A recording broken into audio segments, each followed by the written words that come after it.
This is the Georgia Farm Monitor.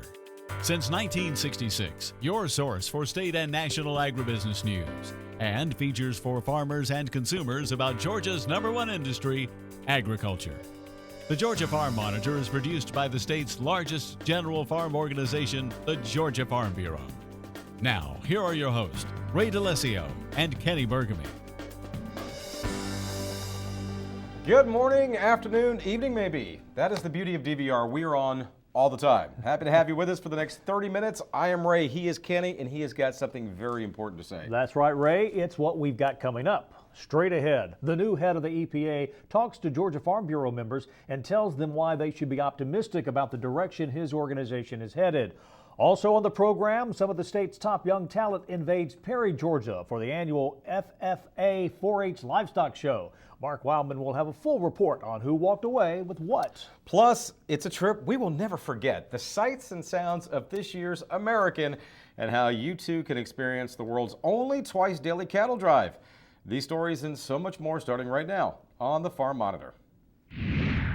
Every year, consumers look forward to fresh Vidalia onions, and thanks to unseasonably warm temperatures, consumers may not have to wait as long as they did last year. In Tattnall County and in other counties that grow the famous crop, onion experts are busy managing fields that are ahead of schedule, and that's providing some challenges. UGA Area Onion Extension Agent Cliff Reiner is extremely busy out in the fields, keeping up with a crop that is not exactly following the calendar this year. Because of the warm winter, onions are maturing faster this year. The advisory panel for the commissioner recommended to set the date this year to April 12th. And typically it was previously set on April 24th. So we're about a week and a half ahead generally of where we normally would be, but that's okay. We're gonna have a good crop, and the weather is dictating that. Cliff works with growers and extension agents in the area to help ensure that this very important Georgia crop is the best it can be.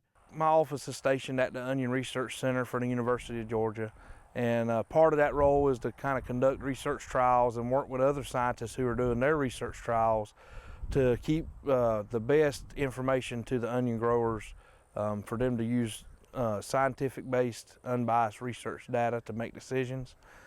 And then I also work on another part of that job is to help the county agents deliver that information and stay on top of what's going on in the field. And so helping them make decisions and growers make decisions on how to manage the crop. There's a lot of value in the fields here, and a lot of people are relying on it, so the more eyes that can look at it, the better. As the crop matures, agents will be walking the fields looking for any issues with the onions. And because this is an unusual year, the management schedule had to be altered just a bit. You do things with managing fertilizer and when you spray certain times and how much irrigation you put, because you're counting on cold weather. And when it never shows up, it kind of alters your plan. So, we kind of had to get to a point and just assume, okay, we're not going to have any cold weather and go forward from there. It's benefited the crop in a way. It just kind of makes it aggravating for growers. Because it makes you second guess what you do, majority of the years. I'm really optimistic about this year. Looks like it's going to be a good year. As we can see, it's been warmer than normal. This field here, you can see on some of these plants that I've pulled up, they're starting to bulb a little bit, and we still have a ways to go on these plants. And one thing that we were monitoring them for was thrips. And we actually saw a few thrips on these plants. So that's one insect we're going to have to, keep our eye on for the next month or so. Even though the crop is early this year, that is not a bad thing for producers and consumers. One benefit to us moving it to the 12th is we should be able to promote a lot of volume of Easter sales. Vidalia onions aren't always available for Easter, but this year it looks like it will be, and consumers will get another week to buy them and eat them, and that helps the grower and the consumer. Here's a breath of fresh air for farmers. Following President Donald Trump's executive order repealing the EPA's Waters of the U.S. rule, new EPA Administrator Scott Pruitt tells American Farm Bureau the move will bring certainty in water regulation for farmers and ranchers. Pruitt says land use, private property rights, and state primacy are essential with the regulation of water. During the recent AFBF Advocacy Conference, Pruitt outlined the agency's priorities under the Trump administration. We're going to go back to the states and say, we want you to be our partners, not our adversaries. We believe that the people at the state level care about the water they drink and the air they breathe. And they want to make sure they take care of their most important asset, the natural resources in their state. And as you know, the last several years, the attitude out of Washington, D.C. has been what? We know best. We're going to displace the states. We're going to duplicate their authority. And so long as the states agree with us, we're okay, historically. But if they don't, we're going to do what? We're going to force our will upon the states. That is changing under our leadership at the EPA and President Trump's leadership from the White House. Help is on the way. Working with livestock, it's a tough job that takes a lot of patience and hard work. The Georgia Junior National Livestock Show gives 4-H and FFA students from all over the state a chance to show off their hard work and compete in one of the best livestock facilities in the nation. The Monitor's Mark Wildman has the report. Every year, 4-H and FFA students show up in large numbers to compete in many different livestock competitions. The Georgia Junior National Livestock Show brings students from all over the state to a show that seems to get bigger and better every year. We've got almost 2,500 entries, and with about 2,000 youth that have those entries here at the show this weekend. So it's really large in scale and uses our whole facility, which is why we're here. Students work very hard to prepare for this show, and when they arrive in Perry, they show in some of the best facilities in the country. When you see all these guys that come from other states, they talk about how good our facilities are, and we have a great facilities, and they do a great job of supporting us here. And then also just the quality of the animals keeps improving every year. Showing livestock is not easy. Countless hours are spent preparing for the moment projects can be presented in front of a judge. The Murphy family traveled to Perry from Early County. They spend a lot of time preparing for the show, but feel all the hard work is worth it. It takes a lot of time, patience, and a lot of work at home to spend time with these animals as much as possible every day if you can. But just spend time with them, walking them, grooming them. The more time you spend with them, the better off they're going to be. Their daughter, Addie, is in her first year of showing livestock. And even though it may be tough to maneuver such a large animal around, she enjoys the experience. Well, her name is Princess, and she's a Charlotte cow, and I have to get her ready by washing her, blowing her, combing her, and I have to put the show halter on her before I can do anything with her to show her. If we haven't messed with her for a few days, she'll be stubborn and not want to walk. But if we walk her the day before, she'll want to walk, but the next day we try to walk her. Georgia Farm Bureau is proud to be a sponsor of this event, and all those involved feel that livestock projects are extremely important for preparing the next generation for success in life and making agriculture stronger. You get to see the kids kind of develop over the course of a show season, especially those that come in a little timid, and it just gives them a good opportunity to learn responsibility, to learn work ethic, and then it gives them a chance to improve their own social skills as well. Youth is everything. It's at the core of our mission here at the Ag Center to have youth livestock events and put on things. It's so important to have the youth down here using these facilities because that's what they were built for. When they came together and built these grounds, they wanted a place for youth to have a place to come and exhibit their livestock and be involved in agribusiness. So the facilities are nice, but they're nice because the youth are able to use them. Reporting from Perry, I'm Mark Wildman for the Georgia Farm Monitor. When we come back, boots, cattle drives, and a visit to this TV show icon, South Fork Ranch. The Farm Monitor's Texas adventure and some interesting ag facts you may not have known about the ranch. Stay tuned.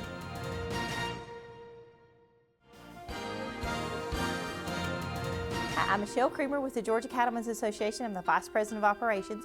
Next month, we're very excited to have our 56th annual Convention and Trade Show. We will be in Perry on March 29th through April the 1st. We have the largest cattle trade show in the state. So, you know, if you didn't come for anything else, the trade show is worth coming to Perry for. We'll have over 75 vendors. They'll have everything from trailers to minerals to just any kind of equipment, anything that you guys would need, they're there. We have so many vendors that as soon as I send the information out, they send me their packet back. They cannot wait to get here.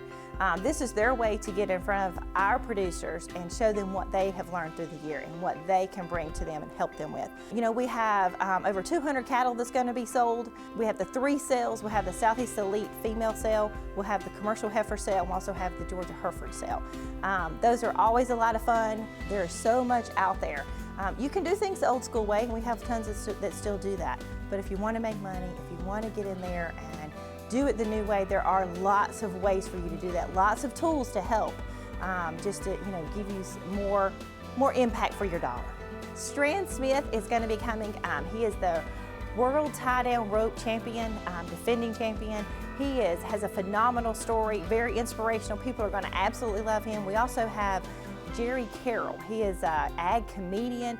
He's going to do a speech called Dirt in My DNA. It's going to be fantastic. He's very funny, very entertaining. So we kind of added a little mix. We're always, Cattlemen's College and school and learning things, which is great. And we want that, but we also want us to have a little fun and enjoy being together.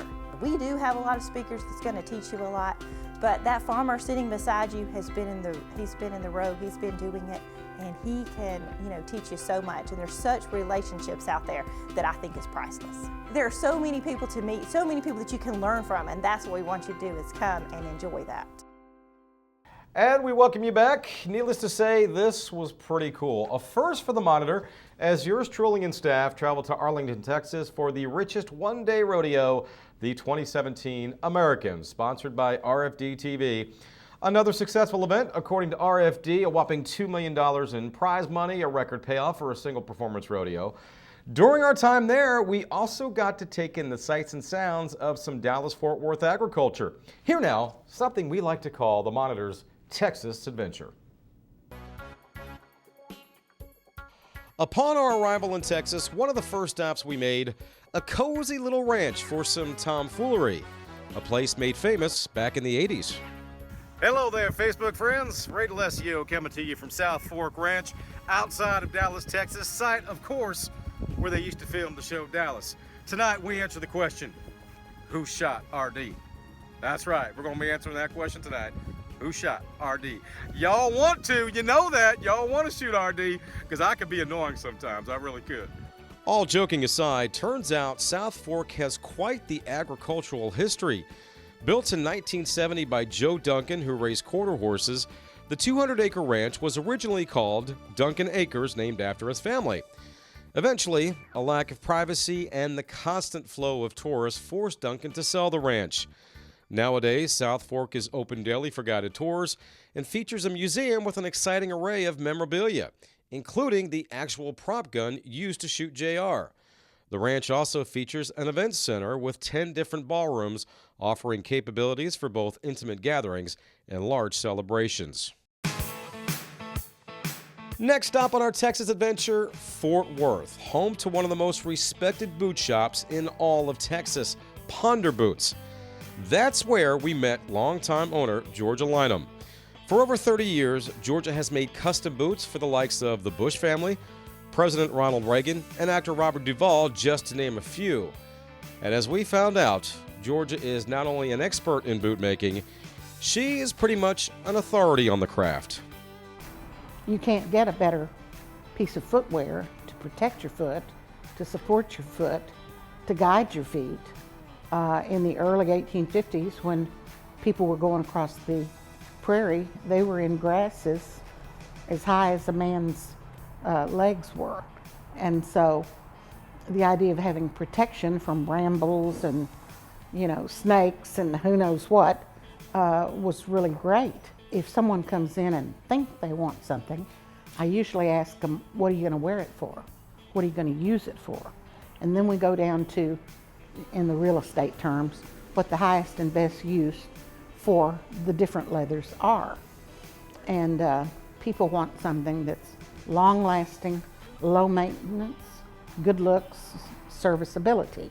I buy the most expensive leathers called prime leathers, super prime leathers.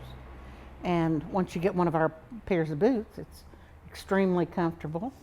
It's fitted specifically to you and your feet and your head. And we will keep working on somebody's boots till the cows come home, you know, because it's not just what you feel on your feet, it's how your head feels.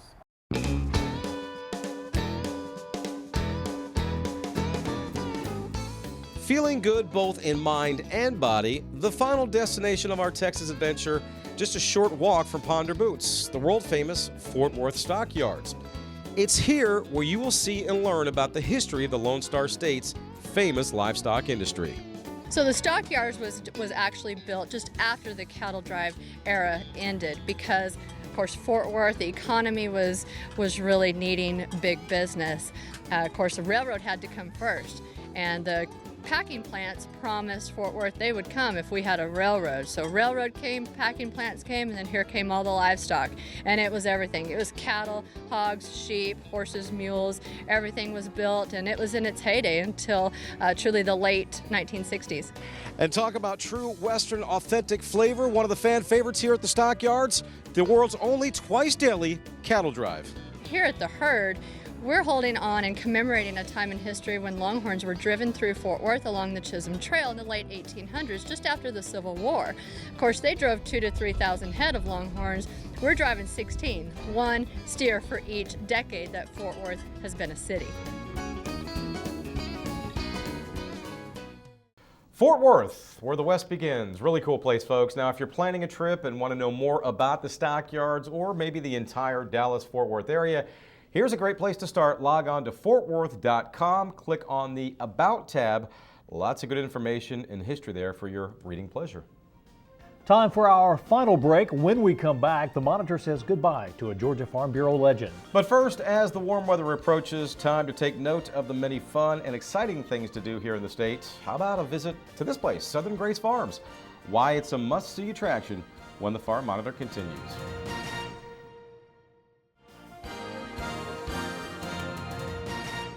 Draw, measure, and cut. Denim destined for overseas. These Rutherford County 4-H'ers are volunteering for Soul Hope, a charity that works to prevent foot diseases in poor countries. They're starting footwear from items they've collected. So we're basically cutting patterns out of jeans, and we'll send them to somebody, and they'll use them to make into shoes for kids like in Africa. It's one of many service projects 4-H'ers in the Cripple Creek area do throughout the year. 4-H'ers learn that no matter your age, you can give your time, and someone you may never even meet will still benefit.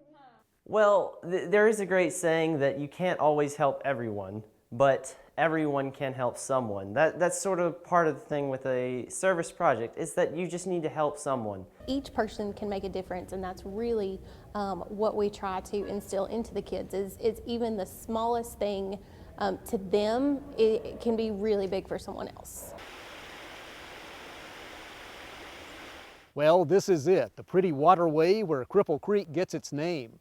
We're about 20 miles from downtown Murfreesboro, but this area has not forgotten its agricultural roots, and that includes a long history of 4-H. This close-knit community has nearly a century-long connection with 4-H, including livestock clubs and a group of talented cloggers who started as 4-H'ers and still perform today. Carla Bush with UT Extension lives on Cripple Creek and works to keep the 4-H tradition going. We have generations of families on the creek who have participated in the Beef Project, the Dairy Project, public speaking, citizenship, leadership.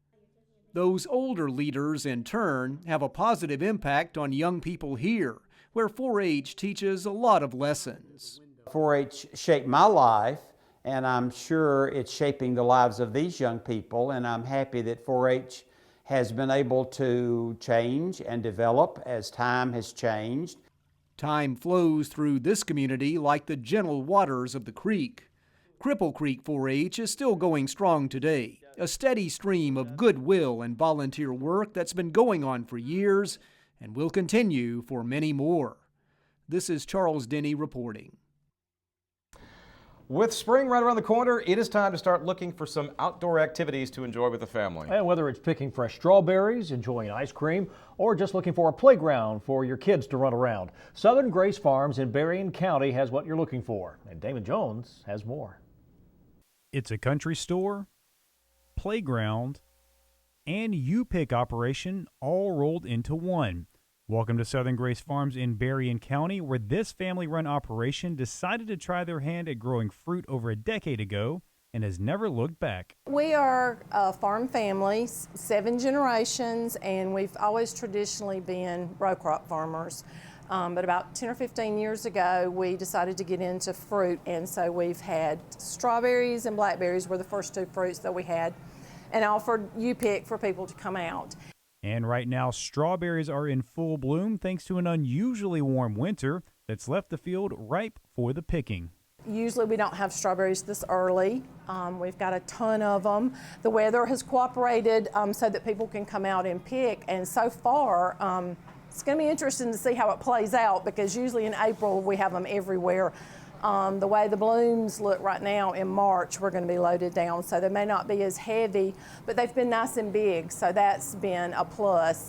And strawberries aren't the only fruit Southern Grace Farms will offer throughout the year, as they will also have blueberries, peaches, and plums depending on the season. It's the kind of product the McMillans are delighted to provide for the public.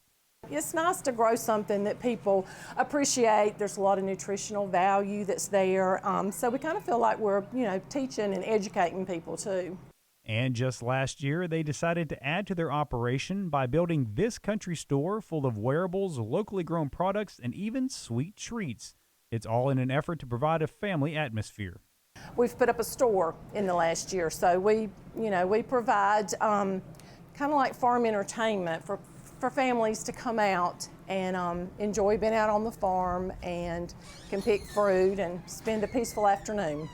Speaking of families, one of the bigger attractions is this playground, so even if picking berries isn't their thing, kids will always be entertained. We've always had adults come and pick, but the playground, is an added incentive. Lots of times the parents may not want to come pick berries, but the kids will say, I want to go play on the playground, or, so yes, it's to give the whole family something to do. But of course, the star of the show is the U-Pick operation, which allows the customer to get exactly the produce they want. If you just want to pick big berries, you can. If you want to pick little berries, some people, it always surprises me, some people like berries that are on the green side. I've learned that with our plums. People love green plums. So you can pick, whatever you want to pick. As for advice to those looking to get into the agritourism business, you have to be willing to talk to people because they have a lot of questions. You have to kind of be a people person because you're going to be dealing with people every day. I didn't grow up on the farm. My husband, like I said, there are 7 generations. I grew up in town. I've learned a lot, and I enjoy sharing that with people. So, if you like what you're doing, then it's a great endeavor to get into. Reporting from Enigma, I'm Damon Jones for the Georgia Farm Monitor. Finally today, we here at the Monitor want to extend our thoughts and prayers to the family and friends of a Farm Bureau legend who passed away late last month. Bullock County Farm Bureau President Lanny Lee was 96 years old and had been a Farm Bureau member since 1947. In fact, Mr. Lee was recently honored for his years of service during the American Farm Bureau Convention out in Phoenix. He was also a veteran of World War II, and despite his age, still farmed and made syrup on a daily basis. He'll forever be remembered and credited with the many ideas and changes that benefit young farmers.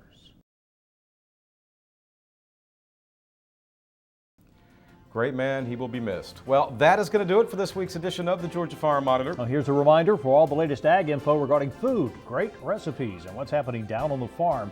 Be sure and check out our Twitter, Facebook, and Pinterest pages. You'll stay informed and see what's up in the world of farming and here on the Farm Monitor Show. Take care, everybody. We will see you next week right here on the Georgia Farm Monitor. Have a great week.